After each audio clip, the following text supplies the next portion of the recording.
Hi friends, ಇವತ್ತಿನ day blog ಶುರು ಮಾಡ್ತಾ ಇದ್ದೀನಿ ಬೆಳಿಗ್ಗೆಯಿಂದನೇ. ಇವತ್ತಿನ ಡೇ ಬಂದು ಶುಕ್ರವಾರ ಆಗಿರುತ್ತೆ. ಹಾಗಾಗಿ ಬೆಳಿಗ್ಗೆ ಎದ್ದು ಬೇಗ ಬೇಗ ಎಲ್ಲ ಕೆಲಸ ಮುಗಿಸಿ ಬಾಗಿಲಿಗೆ ಅರಿಶಿನ ಕುಂಕುಮ ಎಲ್ಲ ಇಟ್ಟು ಆನಂತರ ನನ್ನ ಅಡುಗೆ ಮನೆ ಕೆಲಸ ಶುರು ಮಾಡೋಣ ಅಂತ ಹೇಳಿ ಶುರು ಮಾಡಿರೋಂಥದ್ದು. ಇವತ್ತು ಫ್ರೈಡೇ, ಹಾಗಾಗಿ ಒಂಥರ ಏನೋ ಒಂದು ಹ್ಯಾಪಿ ಫೀಲ್ ಥರ ಅಂದ್ಕೊಂಡು ದೇವ್ರ ಮೇಲೆ ಭಾರ ಬಿಟ್ಟು ಭಗವಂತ ಯಾಕೋ ನನ್ನ ಮನಸ್ಸಿಗೆ ಸಖತ್ತು ಫೀಲ್ ಅಂದರೆ ಏನು ಅಂತ ಹೇಳೋಕ್ಕಾಗ್ತಿಲ್ಲ ಫ್ರೆಂಡ್ಸ್. ಕೆಲವೊಂದು ಟೈಮಲ್ಲಿ ನಾನು ಯಾವಾಗಲೂ ಹೇಳ್ತಾ ಇರ್ತೀನಿ, ನಮಗೇನಾಗುತ್ತೆ ಅನ್ನೋದು ನಮಗೆ ಗೊತ್ತಾಗೋದಿಲ್ಲ.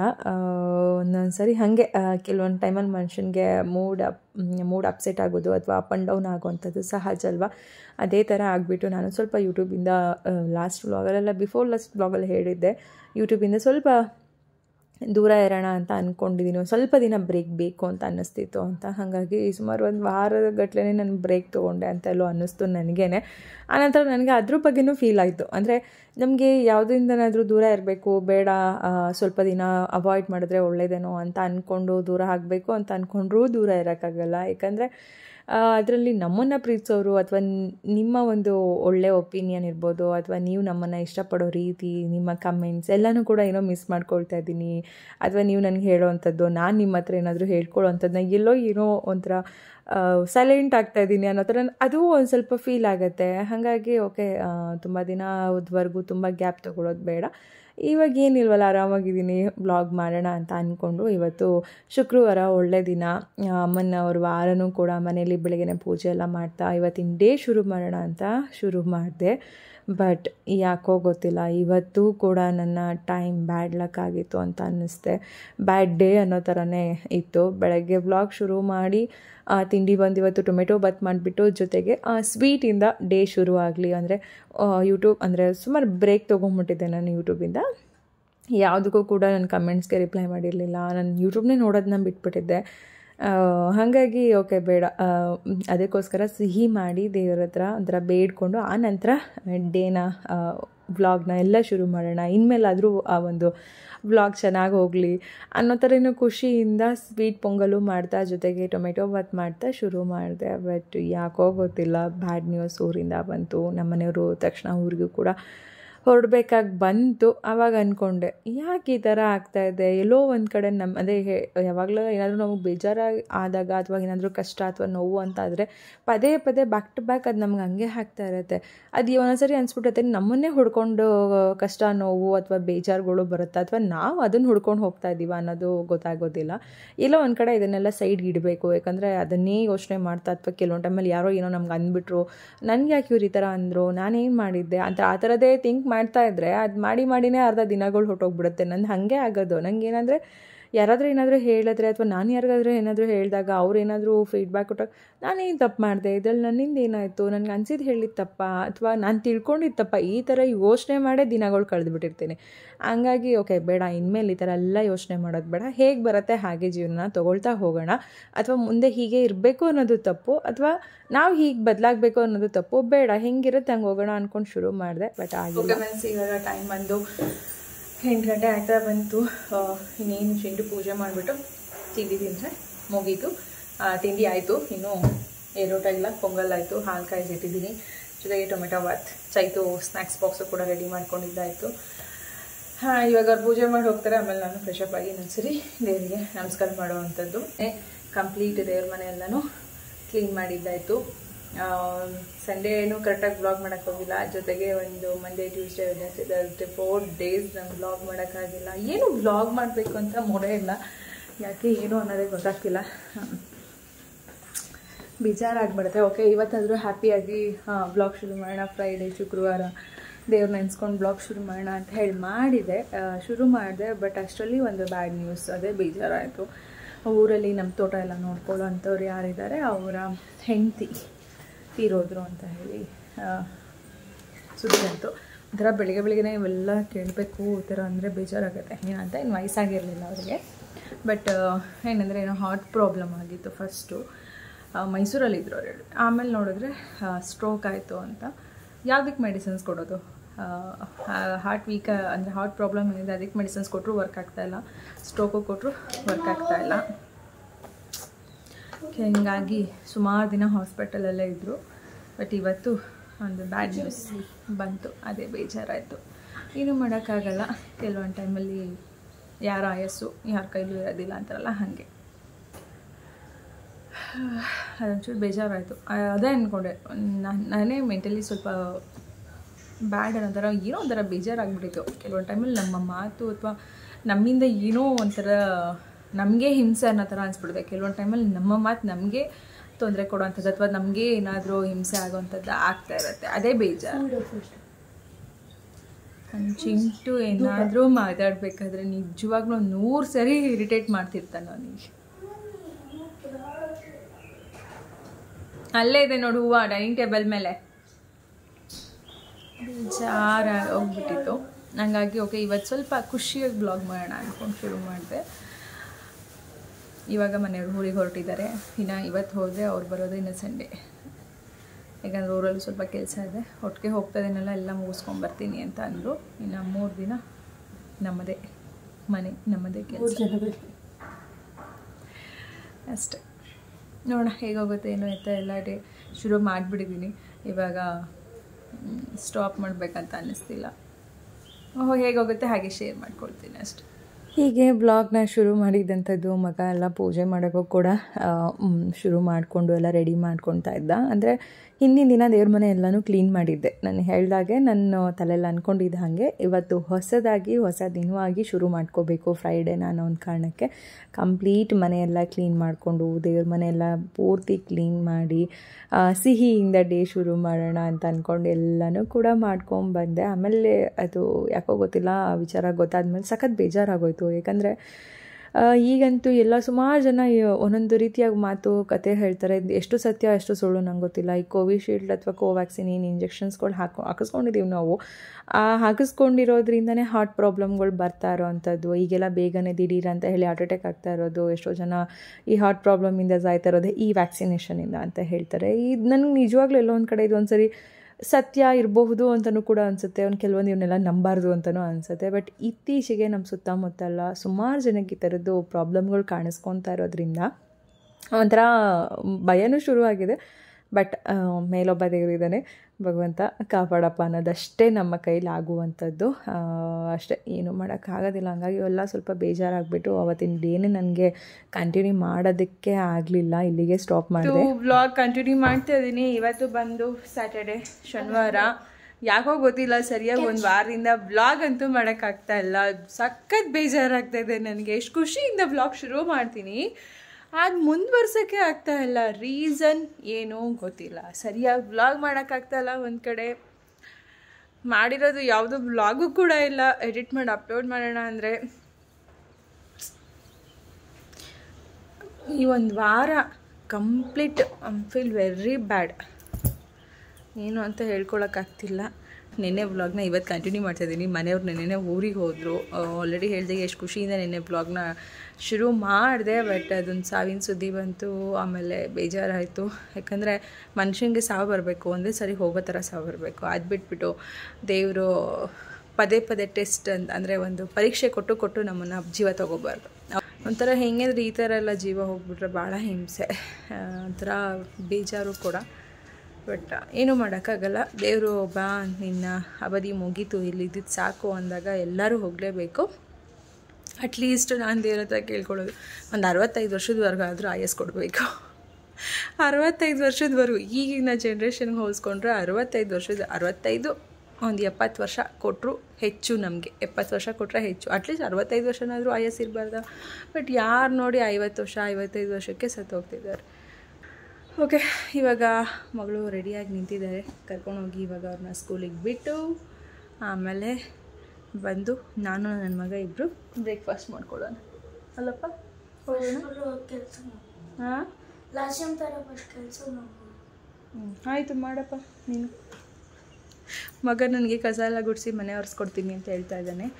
ಯಾಕೆ ಬೇಡ ಅನ್ಬೇಕಲ್ವಾ, ಮಾಡಲಿ, ಮಾಡಿಕೊಡಪ್ಪ. ನಾನು ಮ್ಯಾಗಿ ಮಾಡ್ತೀನಿ ಅಷ್ಟಲ್ಲ, ಆಯಿತಾ? ಸರಿ ನಡಿಯಪ್ಪ, ಅಕ್ಕನ ಬಿಟ್ಟು ಬರೋಣ. ನನ್ನ ಮಗಳು ಯಾಕೋ ನಗ್ತಾಳು. ಯಾಕವ? ಸರಿ ಹೋಗಲ್ಲ ಚಿಂಡಿ ತೊಗೊಂಬೋಗು.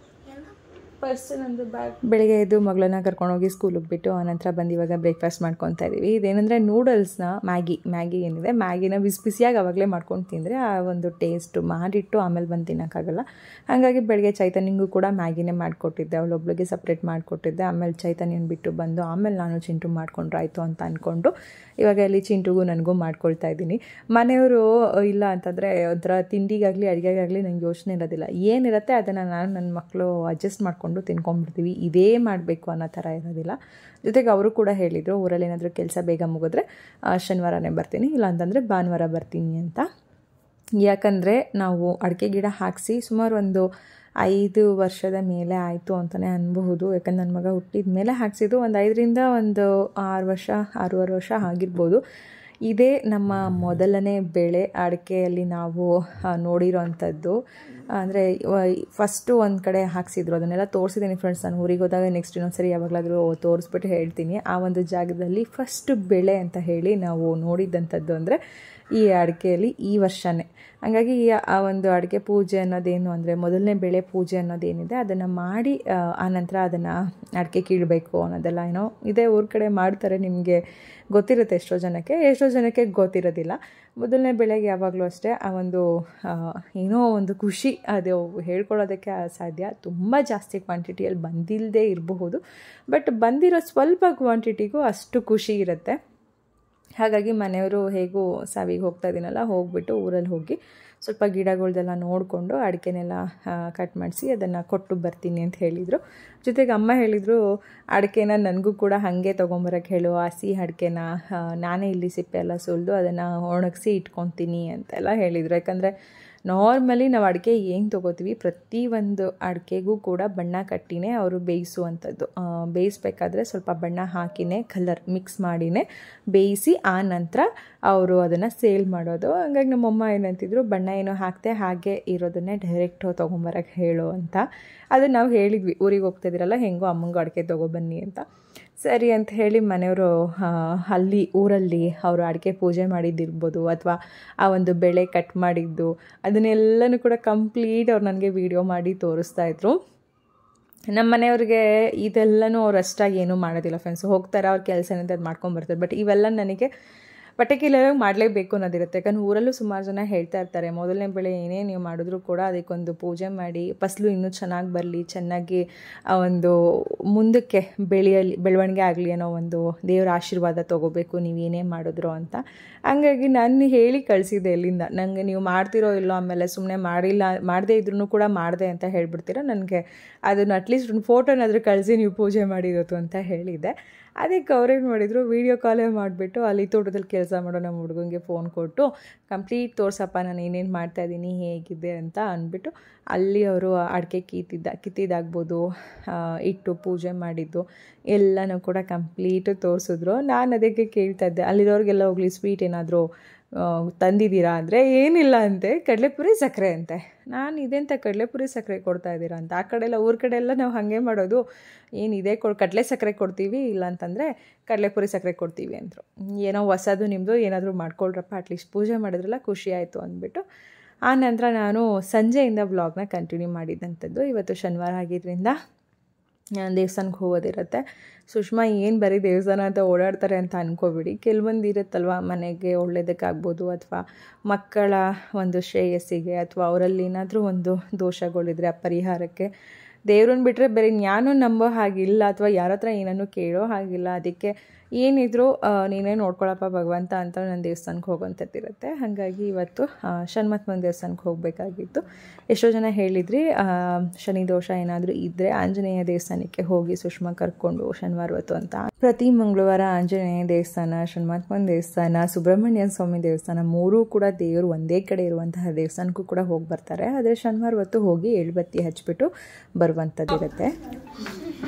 ಏನಾದರೂ ಬ್ಲಾಗ್ ಮಾಡೋಣ ಅಂತ ಶುರು ಮಾಡ್ತೀನಿ, ಆಗತ್ತೇ ಇಲ್ಲ ಫ್ರೆಂಡ್ಸ್.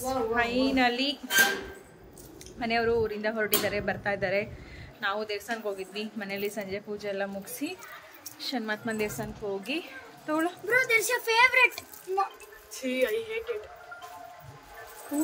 ದೇವಸ್ಥಾನಕ್ಕೆ ಹೋಗಿ ಬಂದ್ವಿ ಎಲ್ಲರೂ. ಸಂಜೆ ಪೂಜೆ ಎಲ್ಲ ಕೂಡ ಆಯಿತು ತುಳಸಿ ಹತ್ರ. ದೀಪ ಹಚ್ಚಿಡೋದು ಮಿಸ್ ಇಲ್ಲದೆ ಸಂಜೆ ಹೊತ್ತು. ಹಾಗೆ ಪೂಜೆ ಮುಗಿಸ್ಕೊಂಡು ಸಮೋಸ ಒಬ್ಬ ನನ್ನ ಮಗಳು 3 ದಿನದಿಂದ ಒಂದೇ ಹಿಂಸೆ ಮಾಡಿದ್ಲು ಫ್ರೆಂಡ್ಸ್. ಅಮ್ಮ ಸಮೋಸ ಮನೇಲಿ ಮಾಡಿಕೊಡಿ ಅಂತ. ನನಗೆ ಟೈಮೇ ಆಗ್ತಾ ಇರಲಿಲ್ಲ ಮಾಡೋದಕ್ಕೆ. ಹಂಗೆ ಹಿಂಗೆ ಬರೀ ಇದೇ ಆಗ್ತಾಯಿತ್ತು. ಹಾಗಾಗಿ ಓಕೆ ಬಿಡು ಮಗಳು, ಇನ್ನು ತೊಗೊಂಡೆ ಬಂದ್ಬಿಡೋಣ ಸುಮ್ಮನೆ, ಪಾಪ ಕೇಳ್ತಾನೇ ಇಲ್ಲ ಮಗಳು, ಅದಕ್ಕೆ ಕೊಡ್ಸಿದ್ರಾಯ್ತು ಅಂದ್ಬಿಟ್ಟು ಈಗ ಟೈಮ್ ಬಂದು 8:10 ಆಯಿತು. ಇನ್ನು ಅಡುಗೆ ಮಾಡಬೇಕು. ಅಂದರೆ ಬೇಳೆ ಸಾಂಬಾರಿದೆ. ಹಾಗಾಗಿ ಇವಾಗ ಮನೆಯವ್ರು ಬರ್ತಾ ಇರೋದ್ರಿಂದ ಊಟ ಏನು ಮಾಡ್ಕೊಂಡು ಹೊರಗಡೆ ಅವ್ರು ಬರ್ತಾ ಇಲ್ಲ, ಸೀದಾ ಊಟಕ್ಕೆ ಇಲ್ಲಿಗೆ ಬರ್ತಾ ಇದ್ದಾರಂತೆ. ಅಂದರೆ ಫ್ರೆಂಡ್ಸ್ ಯಾರಾದರೂ ಇದ್ದಿದ್ರೆ ಮೇ ಬಿ ಅಲ್ಲೇ ಊಟ ಮಾಡ್ಕೊಂಡು ಅವ್ರು ಬರ್ತಾಯಿದ್ರು. ಫ್ರೆಂಡ್ಸ್ ಯಾರೂ ಇಲ್ಲದೇ ಇರೋ ಕಾರಣಕ್ಕೆ ಅವರು ಒಬ್ಬರೇ ಹೋಗೋಕ್ಕೆ ಬೇಜಾರಾಯ್ತೈತೆ, ಊಟಕ್ಕೆಲ್ಲೂ ಹೋಗ್ತಲ್ಲ, ನಾನು ಮನೆಗೆ ಬಂದುಬಿಡ್ತೀನಿ ಅಂತ ಫೋನ್ ಮಾಡಿದ್ರು. ಅವರಿಲ್ಲ ಅಂದಿದ್ರೆ ಈಗ ಜಸ್ಟ್ ನನ್ನ ಮಕ್ಕಳು ಸಮೋಸ ತಿಂದು ಒಂದು ಲೋಟ ರೈಸ್ ಇಟ್ಟಿದ್ರೆ ಬೇಳೆ ಸಾರು ಅನ್ನ ರೈಸ್ ಮುಗ್ದೋಗ್ಬಿಡ್ತಾಯಿತ್ತು ಊಟ, ಇಷ್ಟಕ್ಕೆ ಮುಗೀತಿತ್ತು. ಬಟ್ ಇವಾಗ ಅವ್ರಿಗೆ ಅಂದರೆ ಚಪಾತಿ ಎಲ್ಲ ಮಾಡಬೇಕು. ಚಪಾತಿ ಪಲ್ಯ ಬೀಟ್ರೋಟ್ ಇದೆ, ಹಾಗಲಕಾಯಿ ಇದೆ, ಏನು ಮಾಡೋದು ಎತ್ತ ನೋಡ್ಬೇಕು. ಹಾಂ ಹಾಗಲಕಾಯಿ ಮಾಡೋದು. ಬೀಟ್ರೂಟ್ ಒಂದೇ ಒಂದು ಟೈಮ್ಗೆ ಆಗುತ್ತೆ, ಸಾಗು ಥರ ಮಾಡಿ ಆಗೋಗಿರೋದು. ಅದಕ್ಕೆ ಸಾಗು ಮಾಡಿಬಿಡೋಣ ಅಂತ. ಕೈ ತೊಳೆದ್ರ ಇಲ್ವಾ? ಯಾಕಂದ್ರೆ ತಿನ್ನೋ ಅವಸರ ಅರ್ಜೆಂಟಲ್ಲಿ ಕೈ ತೊಳಿದ ಹಾಗೆ ಏನಾದರೂ ಫಸ್ಟ್ ಹಾಕ್ಬಿಡ್ತಾ ಇದ್ದೀರೇನೋ ಅಂತ ಭಯ ಅಷ್ಟೇ. ಇದನ್ನು ಕಟ್ ಮಾಡ್ಕೊಂಬ ಸಮೋಸನು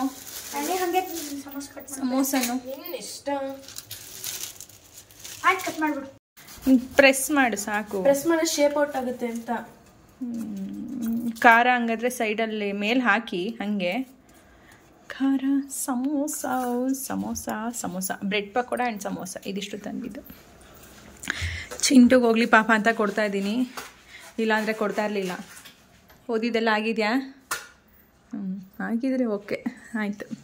ನಾವು ಸಂಜೆ ಪೂಜೆ ಮಾಡಿನೇ ಹೊರಟಿದ್ದು. ಹಾಗೆ ಈರುಳ್ಳಿ, ಬೆಳ್ಳುಳ್ಳಿ, ಟೊಮೆಟೊ ನೀನು ಮಾಡೋದು ಮನೆಯವ್ರು ಊರಿಗೆ ಹೋದಾಗ ಖಾಲಿ ಆದರೆ ನಾವೇ ತರಬೇಕು. ಇವಾಗಂತೂ ನಮ್ಮ ಮನೆಯವರು ಅಮ್ಮ ನಾನೇನು ತರೋದಿಲ್ಲ, ಎಲ್ಲ ನೀನೇ ತೊಗೊಂಬ, ಭಾಳ ಹಿಂಸೆ ಇವೆಲ್ಲ ತೊಗೊಂಬರೋದು ಅನ್ನೋದಕ್ಕೆ ಶುರು ಮಾಡಿದ್ದಾರೆ. ಫಸ್ಟು ಎಗ್ರಡಿದ್ದು ಏನು ನಾನೇ ತರ್ತೀನಿ ಅಂತ. 1 ತಿಂಗಳು ತಂದ್ರೇನೋ ಅಷ್ಟೇ ಫ್ರೆಂಡ್ಸ್, 1 ತಿಂಗಳು ತರೋಷ್ಟರಲ್ಲೇ ಸುಸ್ತಾಗೋದ್ರು. ಅವ್ರಿಗೆ ಇವೆಲ್ಲ ಆಗ್ಬರೋದಿಲ್ಲ. ಕೋಪ ಬಂದು ನಾನು ಹಾಗೆ ಹೇಳ್ಬಿಟ್ಟಿದೆ, ನಾನು ಏನೂ ತರೋದಿಲ್ಲ ಮನೆಗೆ. ಆಯಿತು ತೊಗೊಂಬನ್ನಿ, ನೀವು ತೊಗೊಂಬಂದಿದ್ದೆ ಅಡುಗೆ ಮಾಡ್ತೀನಿ ಅಂತ ಹೇಳಿ ಗಲಾಟೆ ಮಾಡಿದ್ನ. ಅದಕ್ಕೆ ಅವರು ಸರಿ ಆಯಿತು ದಿನ ತೊಗೊಂಬರ್ತೀನಿ ಅಂತ ಹೇಳಿ ಇದು ಮಾಡಿದವರು 1 ತಿಂಗಳು ತರೋದೇ ಹೆಚ್ಚಾಯಿತು. ಅವ್ರಿಗೆ ಸುಸ್ತಾಗೋಯ್ತು ಅಷ್ಟೇ. 1 ತಿಂಗಳು ತಂದಿದ್ದೆಷ್ಟೋ ಅಷ್ಟೇ. ಅವರು ಮನೆಗೆ ಅವ್ರಿಗೆ ಬಿಟ್ಟಿದ್ದಕ್ಕೆ ಇವಾಗ ಉಸಿರು ಬಿಡ್ತಾ ಇಲ್ಲ. ಏನೋ ನೀನೇ ಮಾಡ್ಕೊಮ್ಮ, ನೀನೇ ತೊಗೊಬಮ್ಮ, ನನಗೇನು ಹೇಳ್ಬೇಡಮ್ಮ ಅನ್ನೋ ಲೆವೆಲಿಗೆ ಬಂದುಬಿಟ್ಟಿದ್ದಾರೆ ಫ್ರೆಂಡ್ಸ್ ಇವಾಗ. ಅದಕ್ಕೆ ಈಗ ನಾನೇ ತೊಗೊಂಡ್ಬರ್ತೀನಿ. ಟೊಮೆಟೊ ರೇಟ್ ಅಂತೂ ತುಂಬ ಕಡಿಮೆ ಆಗಿದೆ. ಆವಾಗ ರೀಸೆಂಟಾಗಿ ಟೊಮೆಟೊ ನಾನು ತೊಗೊಂಡಾಗ ಎಷ್ಟಿತ್ತು? 50 ರೂಪಾಯಿ kg ಇತ್ತು. ಬಟ್ ಇವಾಗ ನೋಡಿದ್ರೆ 25 ರೂಪಾಯಿ kg ಟೊಮೆಟೊ. ಎಸ್, ಚೈತು ಹಂಗೆ ಹೇಳಿದಮ್ಮ, ಟೊಮೆಟೊ ಗೊಜ್ಜೆ ಮಾಡಿಲ್ಲಮ್ಮ, ರೇಟ್ ಜಾಸ್ತಿ ಆಯಿತು. ತೆಗಿಮ್ಮ ಮೊರ ತೆಗಿ, ಈರುಳ್ಳಿ ಹಾಕಿ ಚಿಂಟು. ಬೀಟ್ರೋಟ್ ಮಾಡ್ಲೋ ಟೊಮೆಟೊ ಮಾಡ್ಲಾ? ನಾನೇ ನೆನ್ಪು ಮಾಡ್ದೆ ಇಲ್ಲ, ಸುಮ್ಮನೆ ಬೀಟ್ರೋಟ್ ಮಾಡ್ತಾ ಇದ್ದೆ. ನೀನು ಟೊಮೆಟೊ ಗೊಜ್ಜೆ ಮಾಡಿದ್ರು. ನಿಧಾನಕ್ಕೆ ತೆಗಿ, ಅವೆಲ್ಲ ತೆಗಿ ಸೈಡ್ಗಿಡು. ಹೇಳೋಣ ಅವ್ರಿಗೆ ಖಾರವಾಗಿ ಕೊಡಿ ಅಂತ. ನೆಕ್ಸ್ಟ್ ಇವಾಗ ಫುಲ್ ಟಾಪಿಕ್ ಟೊಮೆಟೊ ಬಗ್ಗೆ ನಡೀತಾ ಇದೆ. ಟೊಮೆಟೊ ಗೊಜ್ಜು ತಿಂದೆ 1 ವರ್ಷ ಆಯ್ತು ಅಂತ ಹೇಳ್ತಾರೆ.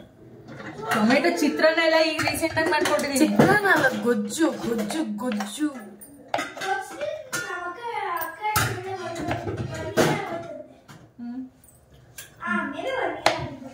ಏನು ಮಾಡಂಗಿಲ್ಲ ಫ್ರೆಂಡ್ಸ್. ಏನು ಮಾಡ್ತೀರಿ ಹೇಳಿ, ಎಷ್ಟೇ ಅಮ್ಮಂದಿರು ಏನೇ ಮಾಡಿದ್ರು ಮಕ್ಕಳಿಗೆ ಒಪ್ಸೋದು, ಮನೆಯವ್ರಿಗೆ ಒಪ್ಸೋದು ತುಂಬಾ ಕಷ್ಟ. ನನಗೆ ಏನು ಗೊತ್ತಿಲ್ಲ ಮನೇಲಂತೂ ಮಕ್ಕಳು ಇಬ್ಬರು ಕೂಡ ಟೊಮೆಟೊ ಅನ್ನೋದಕ್ಕೆ ಶುರು ಮಾಡಿದ್ರು. ಇತ್ತೀಚೆಗೆ ನಾನು ಟೊಮೆಟೊಯಿಂದ ರೆಸಿಪಿಗಳನ್ನ ತುಂಬಾ ಕಡಿಮೆ ಮಾಡಿಬಿಟ್ಟಿದ್ದೆ. ಲಾಸ್ಟ್ ಟೈಮೆಲ್ಲ ಟೊಮೆಟೊ ಪಿಕಲೆಲ್ಲ ಮಾಡಿ ಇಟ್ಕೊಂಡಿದ್ದೆ, ಜೊತೆಗೆ ಟೊಮೆಟೊ ಚಟ್ನಿ ಇದೆಲ್ಲ ಜಾಸ್ತಿ ಮಾಡ್ತಾಯಿದ್ದೆ. ಬಟ್ ಇತ್ತೀಚೆಗೆ ಟೊಮೆಟೊ ಅನ್ನೋದನ್ನು ಸ್ವಲ್ಪ ಕಡಿಮೆ ಮಾಡಿದೆ. ಯಾಕಂದರೆ ನಮ್ಮ ಮನೆಯವರು ಸ್ವಲ್ಪ ಟೊಮೆಟೊ ಜಾಸ್ತಿ ಬಳಸಬೇಡ ಅಂತ ಹೇಳಿದ್ರು. ಹಾಗಾಗಿ ಟೊಮೆಟೊನ ಬಿಡಬೇಕಾಗಿ ಬಂತು. ಯಾಕಂದರೆ ಕೆಲವೊಂದು ಟೈಮಲ್ಲಿ ನಮ್ಮ ಬಾಡಿಯಲ್ಲಿ ಸಿಟ್ರಿಕ್ ಆ್ಯಸಿಡ್ ಅಂಶ ಏನಾದರೂ ಜಾಸ್ತಿ ಆದಾಗ ಬೋನ್ಸಲ್ಲಿ ಸ್ವಲ್ಪ ಜಾಯಿಂಟ್ಸಲ್ಲೆಲ್ಲ ನೋವು ಶುರುವಾಗುತ್ತೆ.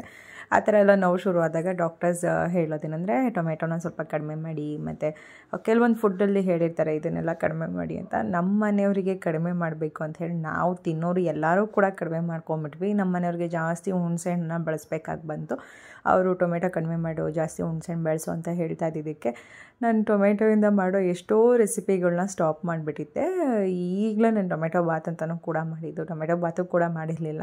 ಬಟ್ ಅದನ್ನು ಮಕ್ಕಳೇನು ಮಾಡಿದರು, ಅಮ್ಮ ಎಷ್ಟು ವರ್ಷ ಆಯಿತು ಅಲ್ಲೇ ನೀವು ಟೊಮೆಟೊ ಗೊಜ್ಜು ಮಾಡಿ ಅಂತ. ನಾನು ಎಷ್ಟು ವರ್ಷ ಆಯಿತಾ, ಈಗ ರೀಸೆಂಟಾಗಿ ಇಷ್ಟೆಲ್ಲ ಟೊಮೆಟೊ ವೆರೈಟಿ ಮಾಡಿದ್ದೀನಿ ಹಿಂಗೆ ಅಂತ ಅಂದಮೇಲೆ, ಪರವಾಗಿಲ್ಲ ಅಮ್ಮ ನಮ್ಗೆ ಟೊಮೆಟೊ ಗೊಜ್ಜು ಚಪಾತಿ ಮಾಡಿ ಅಂತ. ಇದೊಂಥರ ಕಾಂಬಿನೇಷನ್ ಸೂಪರಾಗಿರುತ್ತೆ ಈ ಟೊಮೆಟೊ ಗೊಜ್ಜಿಗೂ ಚಪಾತಿ ರೊಟ್ಟಿಗಂತೂ ಸೂಪರ್ ಅಂತ ಹೇಳ್ಬೋದು. ಹಾಗಾಗಿ ಇನ್ನು ಮಕ್ಳು ಕೇಳಿದಾಗ ಇಲ್ಲ ಅಂತ ಹೇಳೋಕ್ಕಾಗಿಲ್ಲ. ಬೀಟ್ರೋಟ್ ಗೊಜ್ಜು ಹಾಗಲಕಾಯಿ ಗೊಜ್ಜು ಮಾಡಬೇಕು ಅಂದಿದ್ದು ಕೊನೆಗೆ ಟೊಮೆಟೊ ಗೊಜ್ಜಿಗೆ ಬಂದು ನಿಲ್ತು. ಟೊಮೆಟೊ ಗೊಜ್ಜು ಚಪಾತಿ ಮಾಡಿದಂಥದ್ದು ರಾತ್ರಿ ಊಟಕ್ಕೆ. ನಮ್ದು ಅಡುಗೆ ಎಲ್ಲ 9:30 ಅಷ್ಟರಲ್ಲೇ ಮುಗೀತು. ಬಟ್ ನಮ್ಮ ಮನೆಯವ್ರಿಗೋಸ್ಕರ ವೆಯ್ಟಿಂಗ್. ಮಕ್ಳು ಅದಕ್ಕೆ ಯಾರು ಊಟ ಮಾಡದೆ ಕಾಯ್ತಾಯಿದ್ರು. ಅಪ್ಪ ಬರ್ತಾರೆ ಊಟ ಮಾಡೋಣ ಅಂತ ಸ್ವಲ್ಪ ಏನೋ ಮಾಡ್ತಾಯಿದ್ದಾರೆ. ಅವ್ರು ನೋಡಿದ್ರೆ ಇನ್ನೂ ಬರೋದ್ರಲ್ಲೇ ಇದ್ದಾರೆ, ಇನ್ನೂ ಬರ್ತಾನೇ ಇದ್ದಾರೆ. 9:30 ಅಷ್ಟರಲ್ಲಿ ಬರ್ತೀನಿ ಅಂತ ಹೇಳಿದ್ದವರು. ಎಷ್ಟು ಗಂಟೆ 8 ಗಂಟೆಲಿ ಫೋನ್ ಮಾಡಿಬಿಟ್ಟು ಮಿಡಲ್ ಕ್ಲಾಸ್ ಹತ್ರ ಇದ್ದೀನಿ, ಇನ್ನು ಒಂದು 1.5 hour ಆಗುತ್ತೆ ಬರ್ತೀವಿ ಅಂತ ಹೇಳಿದ್ರು. ಬಟ್ ಈಗ 2 hours ಆದರೂ ಇನ್ನೂ ಅರ್ಧ ಗಂಟೆ ಆಗುತ್ತೆ ಅಂತ ಹೇಳ್ತಿದ್ದಾರೆ. ಹಂಗಾಗಿ ಮಕ್ಳಿಗೆ ಹೇಳ್ತಾ ಇದ್ದೀನಿ ಬಂದರೂ ಊಟ ಮಾಡೋರಂತೆ, ಟೈಮ್ ಆಯಿತು. ನಾಳೆ ಸಂಡೇ ಇರೋದ್ರಿಂದ ವೆಯ್ಟ್ ಮಾಡ್ತಾ ಇದ್ದಾರೆ. ಇಲ್ಲ ಅಂದಿದ್ರೆ ಇಷ್ಟೊತ್ತು ತಿಂದು ಮಲಗಿಸ್ತಾ ಇದ್ದೆ. ಇವತ್ತಂತೂ ಬರೀ ಓಡಾಟ ಸುತ್ತಾಟ ಅನ್ನೋದೇ ಆಯಿತು. ನಿಜವಾಗ್ಲೂ ನನಗಂತೂ ಬೆಳಗ್ಗೆಯಿಂದ ನಾನ್ ಸ್ಟಾಪ್ ಕೆಲಸ ಅನ್ನೋ ಥರನೇ ಇತ್ತು. ಅಮ್ಮಂಗೆ ಡೆಂಟಲ್ ಚೆಕಪ್ ಇತ್ತು. ಅಮ್ಮನ ಡೆಂಟಲ್ ಚೆಕಪ್ಪಿಗೆ ಕರ್ಕೊಂಡು ಹೋಗಿದ್ದಾಯಿತು. ಅಲ್ಲಿಂದ ಬಂದು ಚೈತನ್ಯನ ಸ್ಕೂಲಿಂದ ಕರ್ಕೊಂಬಂದು ಆಮೇಲೆ ನನ್ನ ಒಂದು ಮಾಲ್ಟ್ ಪ್ಯಾಕಿಂಗ್, ಕೊರಿಯರ್ ಬರೆಯೋದು ಎಲ್ಲ ಕೆಲಸ ಓಡಾಟ, ಈ ಎಲ್ಲ ಕೆಲಸ ಓಡಾಟ, ಬಟ್ಟೆ ವಾಶ್ ಮಾಡೋದು, ಒಣಗೋದು ಸಖತ್ತು ಹೆವಿ ಬ್ಯುಸಿ ಅನ್ನೋ ಥರ ಆಗೋಗ್ಬಿಟ್ಟೆ. ಹಾಗಾಗಿ ಸರಿಯಾಗಿ ಬ್ಲಾಗ್ ಕರೆಕ್ಟಾಗಿ ಆಗಲಿಲ್ಲ. ಸಣ್ಣ ಪುಟ್ಟ ಬ್ಲಾಗ್ ಅನ್ನಂಗಾಯಿತು. ಜೊತೆಗೆ ಚಳಿ ಅನ್ನೋ ಥರನೂ ಕೂಡ ಅನ್ನಿಸ್ತಾ ಇದೆ. ಓಕೆ ಬನ್ರೋ ಮಕ್ಕಳ ಊಟ ಮಾಡೋಣ. ಅದಕ್ಕೆ ಟೊಮೆಟೊ ಗೊಜ್ಜು ರೆಡಿ. ಇಷ್ಟೇ. ನನ್ನ ಮಕ್ಳಿಗಂತೂ ಪಾಪ ನೆನೆಸ್ಕೊಂಡು ನೀರೇ ಬಂದ್ಬಿಡೈತೆ ನನ್ನ ಮಗಳಿಗೆ. ಅಮ್ಮ ಟೊಮೆಟೊ ರೇಟ್ ಜಾಸ್ತಿ ಆಯಿತು, ಈರುಳ್ಳಿ ರೇಟ್ ಜಾಸ್ತಿ ಆಯಿತು ಅಂತ ಟೊಮೆಟೊ ಗೊಜ್ಜೇ ಮಾಡಿಲ್ಲ ಅಮ್ಮ ನೀನು ಅಂದ್ಬಿಟ್ಲು. ಅದಕ್ಕೆ ಟೊಮೆಟೊ ಬಾತ್ ಎಲ್ಲ ಮಾಡಿದ್ದೀನಿ ನೋಡಿ. ಟೊಮೆಟೊ ಗೊಜ್ಜು ಮಾಡಿಲ್ಲ ಅಂದಿದ್ದು, ಗೊಜ್ಜು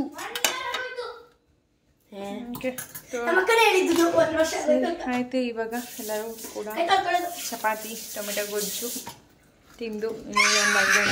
ಎಷ್ಟೊತ್ತಿಗೆ ಬರ್ತಾರೋ ಗೊತ್ತಿಲ್ಲ. ಯಾಕಂದರೆ ಹೆವಿ ಟ್ರಾಫಿಕ್ ಇರುತ್ತೆ. ವೀಕೆಂಡ್ ಅಂದರೆ ಎನಿ ಟ್ರಾಫಿಕ್ ಅನ್ನೋ ಥರನೇ ಆಗೋಗ್ಬಿಡುತ್ತೆ.